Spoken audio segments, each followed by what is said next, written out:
ಶಿವಮೊಗ್ಗ ಜಿಲ್ಲೆಯ ತೀರ್ಥಹಳ್ಳಿ ತಾಲೂಕಿನ ಕೋಣಂದೂರು ಭಾಗದಲ್ಲಿ ದತ್ತರಾಜಪುರ ಅನ್ನೋ ಒಂದು ಭಾಗದಿಂದ ಒಬ್ಬ ಬಾಲಕ, ಸುಮಾರು 8 ವರ್ಷದ ಬಾಲಕ ಈ ಒಂದು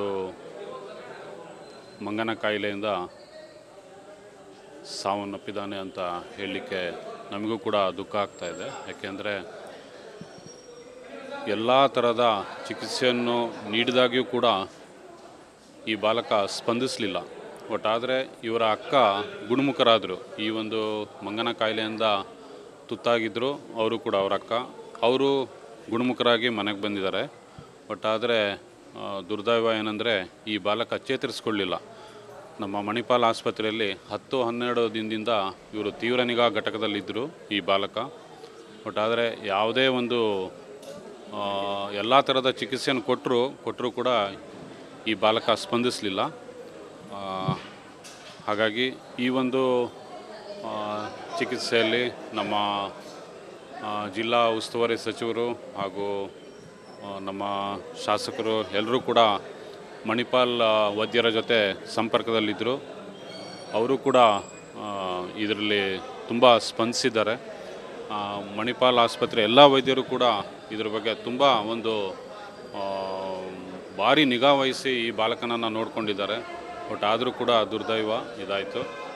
ಇದರಲ್ಲಿ ಯಾವುದೇ ಒಂದು ನಿರ್ಲಕ್ಷ್ಯತೆ ಎಲ್ಲೂ ಕೂಡ ಆಗಿಲ್ಲ.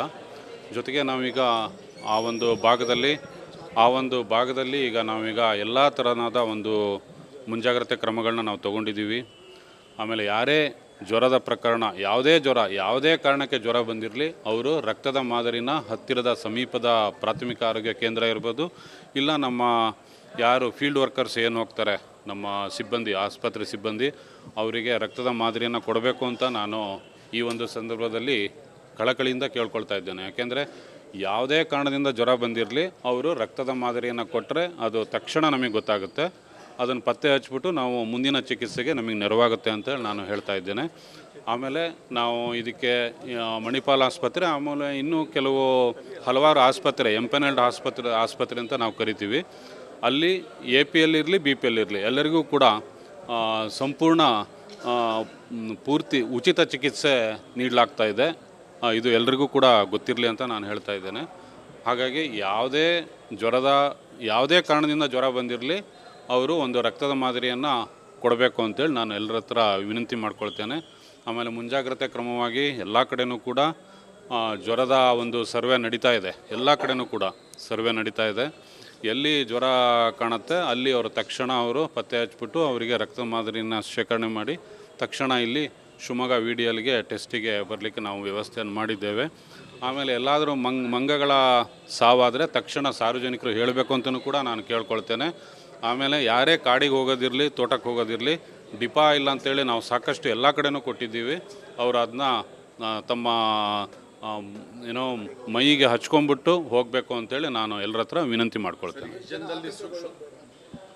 ಯಾರೂ ಆತಂಕ ಪಡೋದು ಬೇಡ. ಆದರೆ ಎಚ್ಚರಿಕೆಯಿಂದ ಇರಬೇಕು ಎಲ್ಲರೂ ಕೂಡ. ಯಾಕೆಂದರೆ ಅವರು ತೋಟಕ್ಕಾಗಲಿ ಇಲ್ಲ ಕಾಡಿಗೆ ಹೋಗೋದಾಗಲಿ ಎಲ್ಲೇ ಹೋಗೋದಾದರೂ ಕೂಡ ಆ ಒಂದು ಏನು ತೈಲ ಇದೆ, ಡಿಪಾ ಆಯಿಲ್ ಅಂತ ನಾವು ಕರಿತೀವಿ, ಅದಕ್ಕೆ ಅದನ್ನು ಹಚ್ಕೊಂಡು ಹೋಗ್ಬೇಕು ಅವರು. ಅದು ಹೋದರೆ ಅದನ್ನು ಹಚ್ಕೊಂಡು ಹೋದರೆ ಅವರಿಗೆ ಆ ಒಣಗು ಏನಿರುತ್ತೆ ಅದು ಕಚ್ಚೋದಿಲ್ಲ. ಹಾಗಾಗಿ ನಾನು ಹೇಳ್ತಾ ಇದ್ದೇನೆ. ಈಗ ಇಲ್ಲಿ ನಮಗೆ ಶಿವಮೊಗ್ಗ ಜಿಲ್ಲೆಯಲ್ಲಿ ಒಟ್ಟು 64 ಪಾಸಿಟಿವ್ ಕೇಸ್ ಇದೆ. ಬೇರೆಯವರೆಲ್ಲ ಗುಣಮುಖರಾಗಿದ್ದಾರೆ.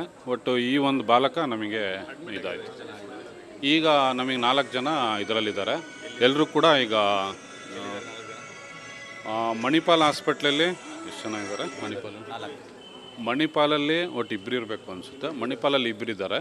ಆಮೇಲೆ ಕೆಲವು ಇನ್ನು 2 ಪೇಷಂಟು ತೀರ್ಥಹಳ್ಳಿಲಿದ್ದರು, ಅವರು ಕೂಡ ಗುಣಮುಖ ಆಗ್ತಾ ಇದ್ದಾರೆ. 64 ಪಾಸಿಟಿವ್ ಬಂದಿದೆ. ಹೌದು ಈ ವರ್ಷ. ಹೌದು ಅದೇ ಈಗ ಬಾಲಕ ಈಗ ನಿನ್ನೆ ಇದು ಏನಾಗಿದೆ, ಮೊನ್ನೆ ಈ ಒಂದು ಪ್ರಕರಣ ಅದು ನಾವು ಆಡಿಟ್ ಮಾಡ್ತೀವಿ ನಮ್ಮ ಲೆವೆಲಲ್ಲಿ, ಸ್ಟೇಟ್ ಲೆವೆಲಲ್ಲೂ ಆಗುತ್ತೆ. ಅದೇನು ಕಾರಣ ಅಂತೇಳಿ ನಾವು ಆಮೇಲೆ ಹೇಳ್ತೀವಿ. 2 ಡೆತ್ ಆಗಿದೆ. ಹೌದು. Okay, thank you. ಹೌದು, ಮಾನ್ಯ ಜಿಲ್ಲಾಧಿಕಾರಿಗಳು ಕೂಡ ನಮಗೆ ಆದೇಶ ಮಾಡಿದ್ದಾರೆ.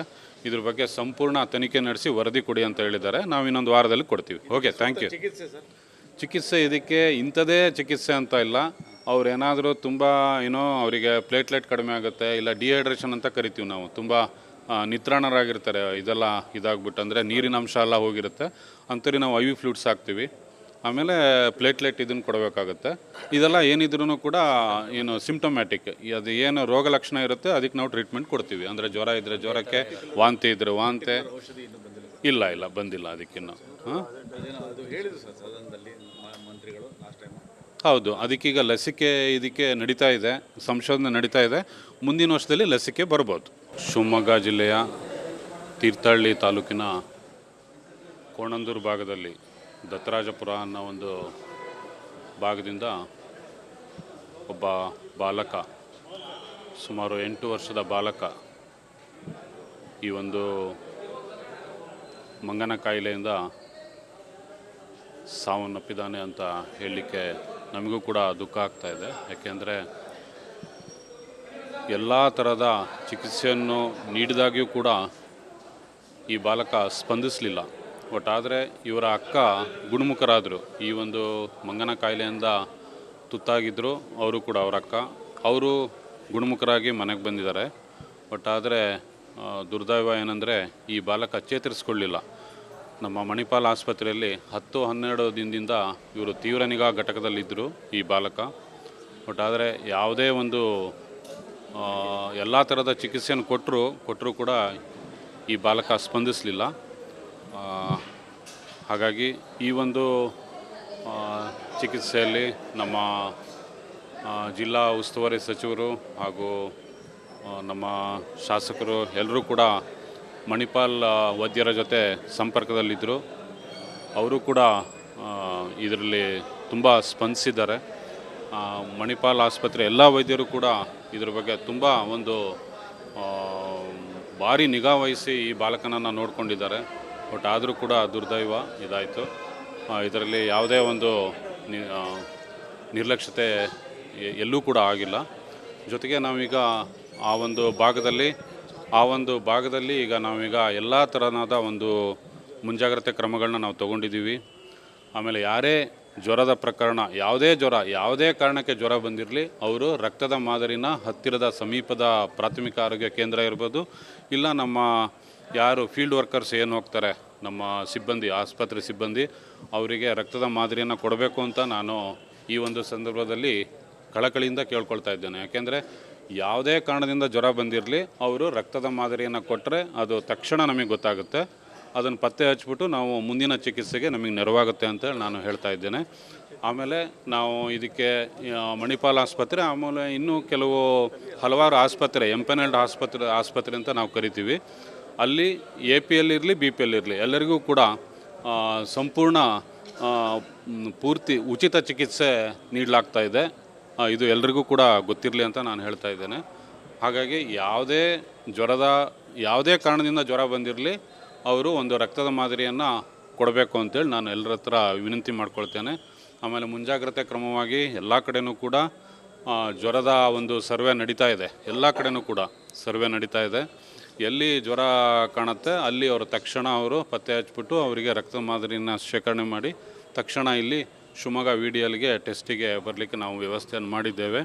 ಆಮೇಲೆ ಎಲ್ಲಾದರೂ ಮಂಗಗಳ ಸಾವಾದರೆ ತಕ್ಷಣ ಸಾರ್ವಜನಿಕರು ಹೇಳಬೇಕು ಅಂತಲೂ ಕೂಡ ನಾನು ಕೇಳ್ಕೊಳ್ತೇನೆ. ಆಮೇಲೆ ಯಾರೇ ಕಾಡಿಗೆ ಹೋಗೋದಿರಲಿ, ತೋಟಕ್ಕೆ ಹೋಗೋದಿರಲಿ, ಡಿಪಾ ಇಲ್ಲ ಅಂತೇಳಿ ನಾವು ಸಾಕಷ್ಟು ಎಲ್ಲ ಕಡೆನೂ ಕೊಟ್ಟಿದ್ದೀವಿ. ಅವರು ಅದನ್ನ ತಮ್ಮ ಮೈಗೆ ಹಚ್ಕೊಂಡ್ಬಿಟ್ಟು ಹೋಗಬೇಕು ಅಂತೇಳಿ ನಾನು ಎಲ್ಲರ ಹತ್ರ ವಿನಂತಿ ಮಾಡ್ಕೊಳ್ತೇನೆ. ಯಾರೂ ಆತಂಕ ಪಡೋದು ಬೇಡ. ಬಟ್ ಆದರೆ ಎಚ್ಚರಿಕೆಯಿಂದ ಇರಬೇಕು ಎಲ್ಲರೂ ಕೂಡ. ಯಾಕೆಂದರೆ ಅವರು ತೋಟಕ್ಕಾಗಲಿ ಇಲ್ಲ ಕಾಡಿಗೆ ಹೋಗೋದಾಗಲಿ, ಎಲ್ಲೇ ಹೋಗೋದಾದರೂ ಕೂಡ ಆ ಒಂದು ಏನು ತೈಲ ಇದೆ, ಡಿಪಾ ಆಯಿಲ್ ಅಂತ ನಾವು ಕರಿತೀವಿ, ಅದನ್ನು ಹಚ್ಕೊಂಡು ಹೋಗ್ಬೇಕು ಅವರು. ಅದನ್ನು ಹಚ್ಕೊಂಡು ಹೋದರೆ ಅವರಿಗೆ ಆ ಒಣಗು ಏನಿರುತ್ತೆ ಅದು ಕಚ್ಚೋದಿಲ್ಲ. ಹಾಗಾಗಿ ನಾನು ಹೇಳ್ತಾ ಇದ್ದೇನೆ. ಈಗ ಇಲ್ಲಿ ನಮಗೆ ಶಿವಮೊಗ್ಗ ಜಿಲ್ಲೆಯಲ್ಲಿ ಒಟ್ಟು 64 ಪಾಸಿಟಿವ್ ಕೇಸ್ ಇದೆ. ಬೇರೆಯವರೆಲ್ಲ ಗುಣಮುಖರಾಗಿದ್ದಾರೆ. ಒಟ್ಟು ಈ ಒಂದು ಬಾಲಕ ನಮಗೆ ಇದಾಯಿತು. ಈಗ ನಮಗೆ 4 ಜನ ಇದರಲ್ಲಿದ್ದಾರೆ. ಎಲ್ಲರೂ ಕೂಡ ಈಗ ಮಣಿಪಾಲ್ ಹಾಸ್ಪಿಟ್ಲಲ್ಲಿ ಎಷ್ಟು ಜನ ಇದ್ದಾರೆ? ಮಣಿಪಾಲಲ್ಲಿ ಒಟ್ಟು 2 ಇರಬೇಕು ಅನಿಸುತ್ತೆ. ಮಣಿಪಾಲಲ್ಲಿ 2 ಇದ್ದಾರೆ. ಆಮೇಲೆ ಕೆಲವು ಇದು ಇನ್ನು ಇಬ್ಬರು ಪೇಷಂಟು ತೀರ್ಥಹಳ್ಳಿಲಿದ್ದರು, ಅವರು ಕೂಡ ಗುಣಮುಖ ಆಗ್ತಾ ಇದ್ದಾರೆ. 64 ಪಾಸಿಟಿವ್ ಬಂದಿದೆ. ಹೌದು ಈ ವರ್ಷ ಹೌದು. ಅದೇ ಈಗ ಬಾಲಕ ಈಗ ನಿನ್ನೆ ಇದು ಏನಾಗಿದೆ ಮೊನ್ನೆ ಈ ಒಂದು ಪ್ರಕರಣ, ಅದು ನಾವು ಆಡಿಟ್ ಮಾಡ್ತೀವಿ ನಮ್ಮ ಲೆವೆಲಲ್ಲಿ, ಸ್ಟೇಟ್ ಲೆವೆಲಲ್ಲೂ ಆಗುತ್ತೆ. ಅದೇನು ಕಾರಣ ಅಂತೇಳಿ ನಾವು ಆಮೇಲೆ ಹೇಳ್ತೀವಿ. 2 ಡೆತ್ ಆಗಿದೆ. ಹೌದು. Okay, thank you. ಹೌದು, ಮಾನ್ಯ ಜಿಲ್ಲಾಧಿಕಾರಿಗಳು ಕೂಡ ನಮಗೆ ಆದೇಶ ಮಾಡಿದ್ದಾರೆ. ಇದ್ರ ಬಗ್ಗೆ ಸಂಪೂರ್ಣ ತನಿಖೆ ನಡೆಸಿ ವರದಿ ಕೊಡಿ ಅಂತ ಹೇಳಿದ್ದಾರೆ. ನಾವು ಇನ್ನೊಂದು ವಾರದಲ್ಲಿ ಕೊಡ್ತೀವಿ. Okay, thank you. ಚಿಕಿತ್ಸೆ ಇದಕ್ಕೆ ಇಂಥದೇ ಚಿಕಿತ್ಸೆ ಅಂತ ಇಲ್ಲ. ಅವ್ರೇನಾದರೂ ತುಂಬ ಅವರಿಗೆ ಪ್ಲೇಟ್ಲೆಟ್ ಕಡಿಮೆ ಆಗುತ್ತೆ, ಇಲ್ಲ ಡಿಹೈಡ್ರೇಷನ್ ಅಂತ ಕರಿತೀವಿ ನಾವು, ತುಂಬ ನಿತ್ರಾಣರಾಗಿರ್ತಾರೆ, ಇದೆಲ್ಲ ಇದಾಗ್ಬಿಟ್ಟು ಅಂದರೆ ನೀರಿನ ಅಂಶ ಎಲ್ಲ ಹೋಗಿರುತ್ತೆ, ಅಂಥವ್ರಿಗೆ ನಾವು IV ಫ್ಲೂಯಿಡ್ಸ್ ಹಾಕ್ತೀವಿ. ಆಮೇಲೆ ಪ್ಲೇಟ್ಲೆಟ್ ಇದನ್ನು ಕೊಡಬೇಕಾಗತ್ತೆ. ಇದೆಲ್ಲ ಏನಿದ್ರೂ ಕೂಡ ಏನು ಸಿಂಪ್ಟಮ್ಯಾಟಿಕ್, ಅದು ಏನು ರೋಗ ಲಕ್ಷಣ ಇರುತ್ತೆ ಅದಕ್ಕೆ ನಾವು ಟ್ರೀಟ್ಮೆಂಟ್ ಕೊಡ್ತೀವಿ. ಅಂದರೆ ಜ್ವರ ಇದ್ದರೆ ಜ್ವರಕ್ಕೆ, ವಾಂತಿ ಇದ್ದರೆ ವಾಂತಿ. ಇಲ್ಲ ಬಂದಿಲ್ಲ ಅದಕ್ಕಿನ್ನು. ಹಾಂ ಹೌದು, ಅದಕ್ಕೀಗ ಲಸಿಕೆ ಇದಕ್ಕೆ ನಡೀತಾ ಇದೆ, ಸಂಶೋಧನೆ ನಡೀತಾ ಇದೆ. ಮುಂದಿನ ವರ್ಷದಲ್ಲಿ ಲಸಿಕೆ ಬರ್ಬೋದು.